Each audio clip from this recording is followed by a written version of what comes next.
এই সিএসআই কেসের রহস্য কি এতটাই গভীর?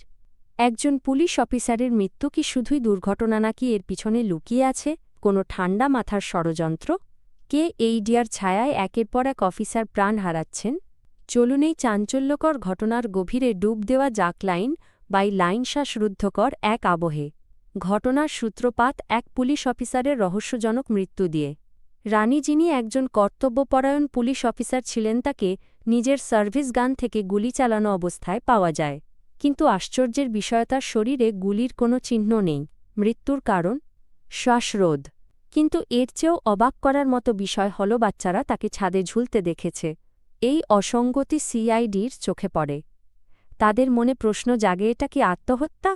বাচ্চাদের বয়ান অনুযায়ী রিভলভারটি নিচে পড়েছিল, যা আত্মহত্যার ধারণাকে আরও প্রশ্নবিদ্ধ করে।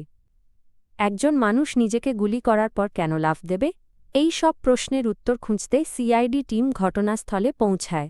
বাচ্চাদের কাছ থেকে তারা জানতে পারে রানী খুব চিন্তিত অবস্থায় লিফটে উঠেছিলেন। আরেকজন সাক্ষী জানায় রানী ক্রিকেট খেলার সময় অন্য দিনের চেয়ে একেবারে চুপচাপ ছিলেন, যেন কোনো তাড়াহুড়োয় ছিলেন। এসব দেখে মনে হচ্ছে রানী হয়তো নিজের মৃত্যুর জন্য তাড়াহুড়ো করছিলেন, নাবরং তাকে তাড়িত করা হচ্ছিল।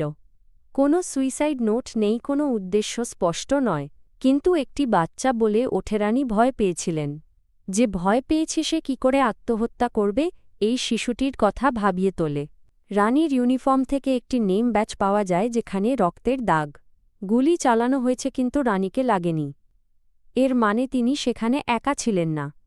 এই তথ্যটি অত্যন্ত গুরুত্বপূর্ণ। এটি স্পষ্ট করে যে এটি কোনো সাধারণ আত্মহত্যা নয়।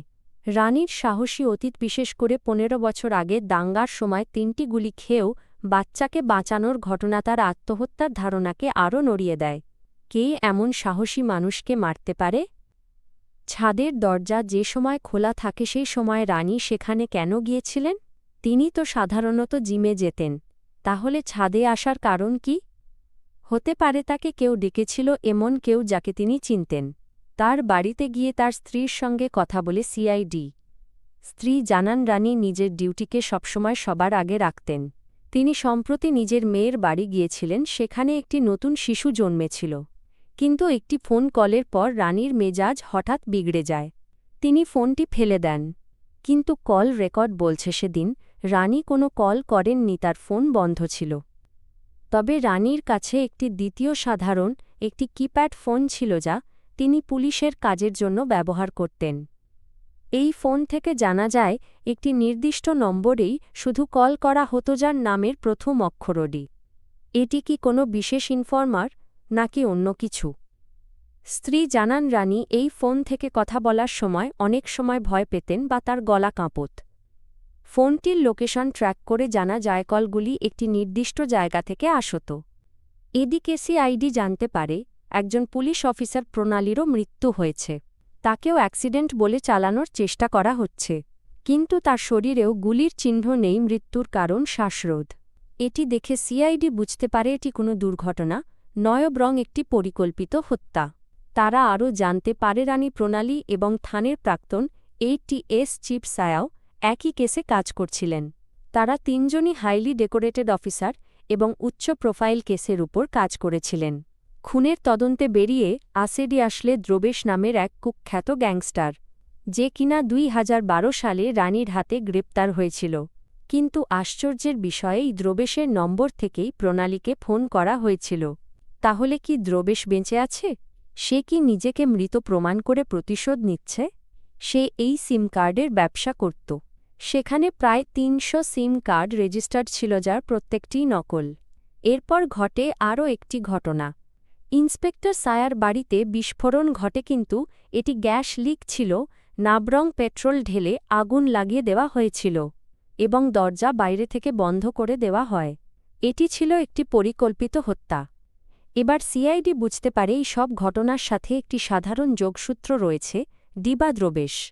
কিন্তু দ্রবেশ তো মৃত, তাহলে কে এই কাজ করছে? তদন্তে বেরিয়ে আসে যে সমরকে রানী গ্রেপ্তার করেছিল, তার সাথেও এই ঘটনার যোগসূত্র রয়েছে। সমর এবং দ্রবেশের মধ্যে কে এই ঘটনার মূল হোতা, তাদের দুজনেরই নাম উঠে আসে। কিন্তু সমস্ত সূত্র একটি নির্দিষ্ট লোকেশনের দিকেই ইঙ্গিত করে, একটি গোডাউন। সেখানে পৌঁছলে তারা জানতে পারে একটি বোমা রাখা হয়েছে। কমিশনারের অফিসেও বোমা রাখা হয়, কিন্তু সেই বোমাটি আসলে একটি ডিকয় ছিল। আসল উদ্দেশ্য ছিল কমিশনারকে আলাদা করে সরিয়ে দেওয়া। অবশেষে রহস্যের জট খোলে। সমর যে নিজেকে একজন সাধারণ গেমার হিসেবে পরিচয় দিচ্ছিল, সে আসলে একজন দক্ষ বোমা পরিকল্পনাকারী। সে ভিডিও গেমের মাধ্যমে বাচ্চাদের এবং তাদের পরিবারের লোকেদের ট্র্যাক করত। সে বাচ্চাদের সঙ্গে গেম খেলে তাদের আইপি অ্যাড্রেস খুঁজে বের করত। রানীর ফোন থেকে পাওয়ারামাস নামটি ছিল তার গেমের নাম। সে বাচ্চাদের কাছ থেকে তাদের বাবা মায়ের ফোন নিয়ে তাদের ট্র্যাক করত।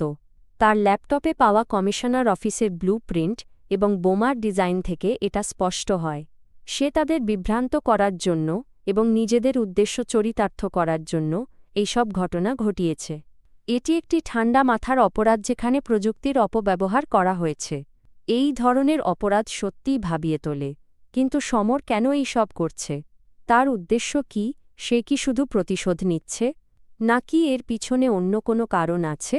সে কি আসলে দ্রবেশের হয়ে কাজ করছে, নাকি নিজের পরিকল্পনা অনুযায়ী এগোচ্ছে? এই প্রশ্নগুলোর উত্তর লুকিয়ে আছে সমরের পরবর্তী পদক্ষেপের মধ্যে। এই চাঞ্চল্যকর কেসের শেষ কোথায় তা সময়ই বলবে।